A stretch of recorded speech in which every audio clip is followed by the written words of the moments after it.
Tough question from Sister Juliana. Now, Miss Juliana says, my current spouse has just added his name to my HDB flat.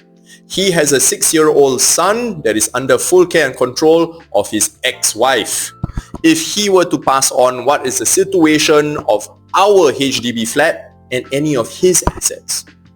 And what about if I pass on, if Miss Juliana pass on, what happens then? She has a son and a daughter under her care and control from a previous marriage. So this is a case of blended families. Then how? Miss Juliana has son and a daughter from a previous marriage.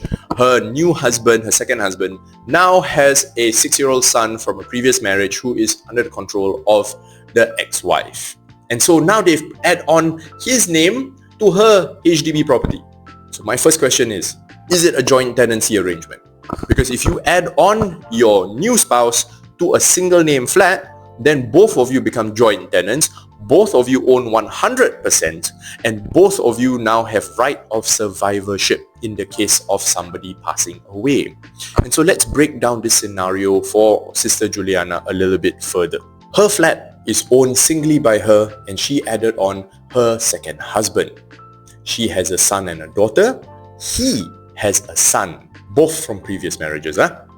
If she passes away, the flat goes 100% to the new husband. Sister Juliana's children, son and daughter, get 0 because 100% goes to the new husband. And then when he passes away, his son will get the share, his ex-wife don't get any share. Which means Sister Juliana's children gets nothing if that's the case. So how do we want to handle this kind of situation? If she's okay with this arrangement and the process and what happens when she passes away, absolutely fine. That's an agreement between them. But we've seen a lot of cases like this where you have blended families, and the biggest concern is what happens if one party passes away, it goes to the other spouse, and the beneficiaries from the party who pass away don't get anything because of the joint tenancy arrangement. My suggestion, be clear on what's your desired outcome, and then decide, instead of joint tenancy, maybe we can do a tenancy in common. I have a case from one of our other clients. I won't mention her name. She's a very lovely lady. And what she did was this. I want to add on my second husband. He has his own children. I have my own children. I do not want the share to go 100% to him. Can I do a tenancy in common as a gift to my husband?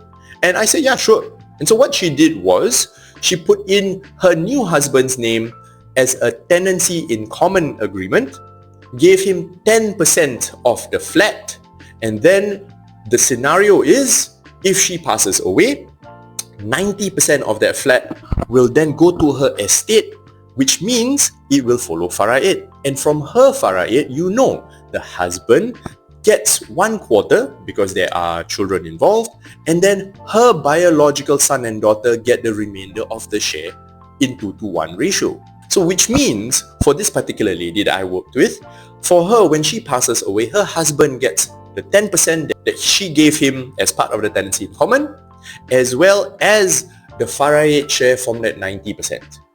And so these are the kinds of scenarios that we've been helping a lot of our clients with. And for Sister Juliana, I hope this really helps. And if you do need help, please drop me a text. In fact, I think you've texted me before, and we'll walk you through the entire process, inshallah. So how many of you have something similar? Have you seen something similar or going through something similar? Whether it's a joint tenancy agreement, whether it's a tenancy in common arrangement, which is the one that's best for you? Let me know in the comments below. My name is Afiq. This is another session of Tanya Afiq. I'll see you at the next one, inshallah. Assalamualaikum.